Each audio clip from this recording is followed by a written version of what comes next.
এর অর্ধেকটা সময় পেরিয়ে ধীরে ধীরে জমতে শুরু করেছে লিচুর বাজার। ব্যস্ততা বেড়েছে দিনাজপুর, নাটোর এবং পাবনার বাগান মালিকদের। ফলন ভালো হওয়ায় দাম কিছুটা কম দিনাজপুর ও নাটোরে, তবে ফলন বিপর্যয় ঘটেছে পাবনায়।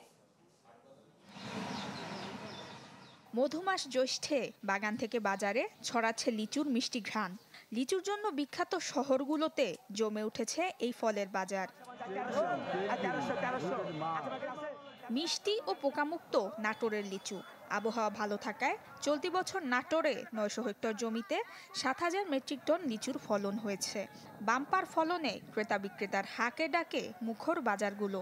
প্রায় ১০০ কোটি টাকার লিচু ব্যবসার আশা করছেন বিক্রেতারা। আমাদের আশা করছি যে প্রায় ১০০ কোটি টাকার লিচু বিক্রি হবে। তো এই ক্ষেত্রে আমরা কৃষকদের যে আর্থিক যে অর্থনৈতিক বিষয়টা, এটা কিন্তু বেশ চাঙ্গা হবে বলে আমরা মনে করছি। দিনাজপুরের লিচুরও হয়েছে বাম্পার ফলন। দাম কিছুটা কম হলেও উৎপাদন ভালো থাকায় নেই কোনো অভিযোগ। চলতি বছর এই জেলায় ৫,৫২০ হেক্টর জমিতে লিচুর চাষ হয়েছে, যা থেকে বিক্রি হতে পারে ৭০০ কোটি টাকা। আশা করছি যে প্রায় ২৫,০০০ মেট্রিক টন ফলন আমরা পাবো এবং ফলন গত বছরের তুলনায় আমরা ভালো আশা করছি। বালাই বা আবহাওয়াযুক্ত কোনো কারণ ছাড়াই যদি বৃষ্টি করতে পারে, প্রায় ৭০০ কোটি টাকার মতো তারা লিচুটা নিতে পারে। তবে ফলন বিপর্যয়ে উত্তরের জেলা পাবনা। আবহাওয়া অনুকূলে না থাকায় এবার এ অঞ্চলের ৯০% গাছই ছিল লিচু শূন্য। সরবরাহ নেই, তাই বাজার চড়া। এই বাগানে লিচু হয়তো ১০ লাখ, এবার ৫০,০০০ও নাই।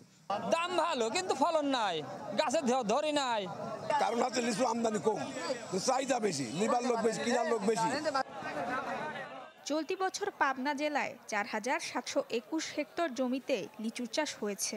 বিপরীতে উৎপাদন লক্ষ্যমাত্রা ধরা হয়েছে ৪০,১২৮ metric ton. Desk report, channel 24। বিশ্বমানের Thermex rod, Salam Steel Thermex, দেশের একমাত্র থার্মিক্স রড।